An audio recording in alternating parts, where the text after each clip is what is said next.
Chiuso il caso Siri, sono due i dossier che agitano il governo Lega Movimento 5 Stelle, quello sulla lotta alla cannabis iniziata da Matteo Salvini e quello sui migranti. Proprio il secondo tema ha aperto una nuova frattura tra le due forze dell'esecutivo giallo-verde. Di Maio contro Salvini sui rimpatri.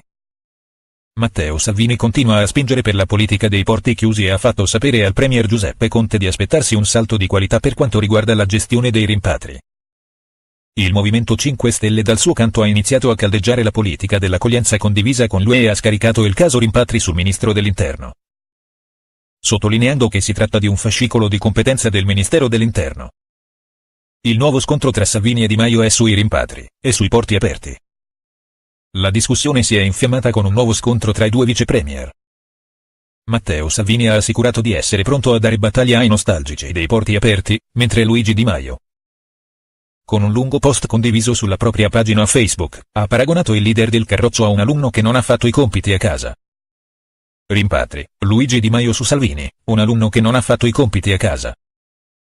Luigi Di Maio ha iniziato il suo lungo post tornando sul caso Siri sottolineando come l'aver sollevato il sottosegretario leghista dal suo incarico sia segno del fatto che il governo giallo-verde vuole essere diverso da quelli che lo hanno preceduto. Buongiorno, ho sempre pensato che questo fosse un governo capace di guardare avanti, non indietro. È stato il motivo che ci ha spinto a mettere un punto, in via precauzionale, sul caso Siri. Il messaggio inviato ai cittadini è stato chiaro: quando c'è di mezzo la corruzione e la mafia, o anche il più piccolo sospetto, noi interveniamo. Il discorso si sposta poi sulla questione legata ai rimpatri, e qui Di Maio ha rimproverato Salvini invitandolo ad assumersi le proprie responsabilità senza scaricare le colpe sul premier Conte. L'importante, e questo non è un dettaglio, è che ognuno sappia però assumersi le proprie responsabilità. Se nel mondo del lavoro qualcosa non funziona io non me la vado a prendere con il presidente Conte o con qualcun altro. Il decreto dignità del movimento, al contrario, ha già dato ottime risposte e sono convinto che il reddito di cittadinanza ne offrirà altrettante.